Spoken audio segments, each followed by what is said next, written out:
Well, thank you, Mr. Toastmaster.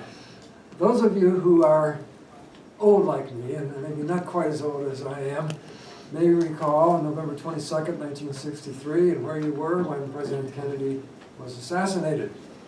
Now, as this took place in Dallas, as the first bullet rang out, in another car was Vice President Lyndon Johnson. And when the first shot rang out, the Secret Service agent quickly jumped from the back seat of that car onto Lyndon Johnson to protect him from any bullets that might be coming his way as well, so that someone couldn't take out both the president and the vice president at the same time. It was an instinctive reaction, but he was awarded many awards for heroism, and it was later cited as the most heroic event that they had ever seen in the Secret Service. The man who did this was a Secret Service agent by the name of Rufus Youngblood. And Rufus Youngblood eventually went on to become head of the White House detachment of the Secret Service.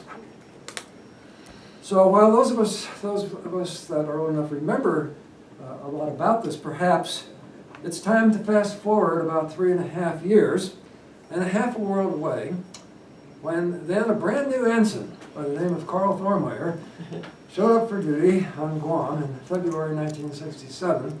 And at that time, Guam was really an outpost. They didn't have big hotels and things like they do today. And within a couple of weeks of arriving, it was announced that there would be a summit meeting on Guam between then President Johnson, who was reigning over all the land, and the Premier and President of South Vietnam. And there wasn't a lot of notice about this. Now, those of you that may have been on Guam, has anybody here been on Guam besides me? Think about the old days. This is an outpost. This is not gotten out of the United States. Things don't happen quickly or easily on Guam, or at least they didn't then. But the Secret Service came in and had a list of demands of the way things were going to be. And this particular summit meeting, it was particularly important because not only was President Johnson going to be there, but Secretary of State Dean Rusk, Secretary of Defense McNamara, General Westmoreland, Ambassador Henry Cabot Lodge, and Elliot Bunker. They were all there, the Rostrow brothers, all these people that were big names in the Johnson administration were coming. So it was a big deal. And at the time, Guam was about as secure a place as you could get. You couldn't get to Guam in those days without permission from somebody. So it was a fairly secure idea. So the Secret Service came in, and their immediate concern was communications. Now, communications in Guam in those days was not easy to do, and I wasn't involved with that aspect of it. I can only tell you that it was hard to achieve what they wanted, but eventually they did. But a little more interest is what they needed to do for a conference room. They chose a conference room in what was the Comnab Marianas headquarters building on Nimitz Hill at the time, and it was a briefing room, and it had a slanted floor and classroom-type desks in it. And the Secret Service said this will do fine except for a couple of things. First of all, you need a decent table. People to sit around. It couldn't be any old, plain old table. It had to be a fancy, just state-of-the-art class table.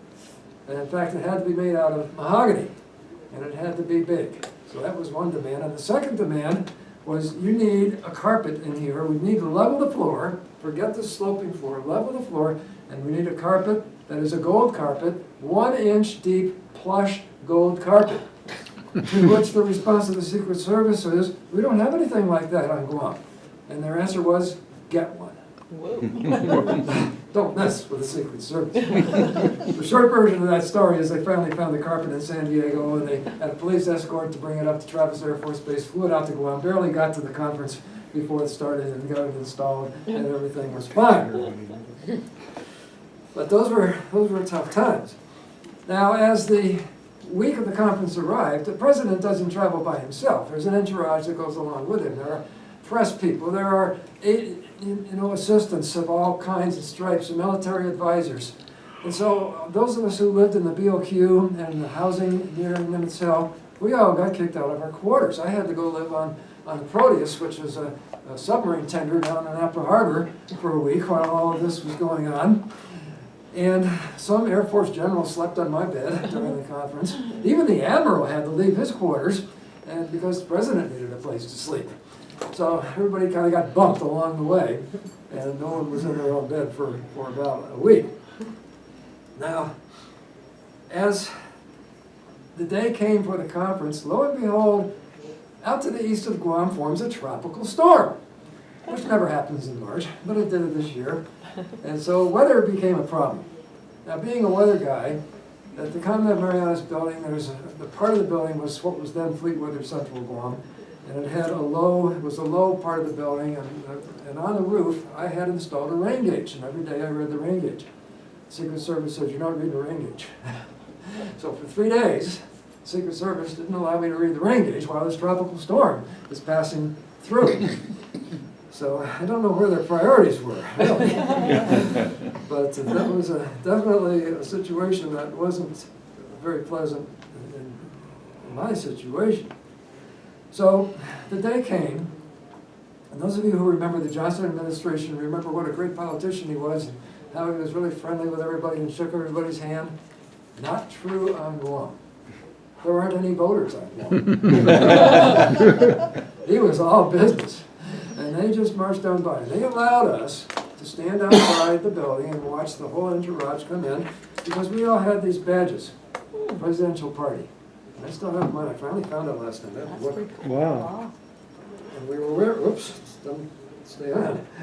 Try to get it to stay on here. And we all had that, so people knew we were legitimate and the Secret Service wouldn't shoot us on sight. This isn't as funny as you think.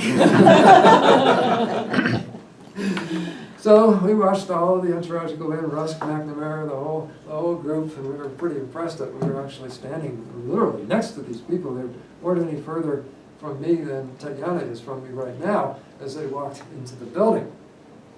Well, they got to the conference room and they had their conference. And we got word during the day that they were going to take an afternoon break. They needed to go to the bathroom. Now, the bathroom in this building was down the hall quite a ways, and so this required a total entourage of Secret Service agents to escort the president to the bathroom. Now, since we heard about this, so this is another chance to see the president. So we all lined up against the wall. There's the wall, and there's a hallway about as wide as from here to the lectern, where the president was going to go. And I got up there after the president had actually gone down to the bathroom, and we're all excited. We're going to see the president. He's going to be, maybe he'll shake our hand or something, you know? So he comes back out of the bathroom, and I wanted to get a better look, so I stood out like this, and suddenly this arm came and swatted me back into the wall.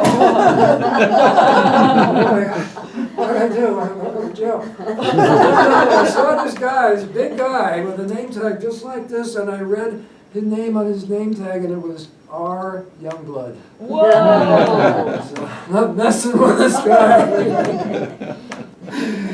And I'm not quite sure what happened after that. But it's a day that I will remember forever in my life.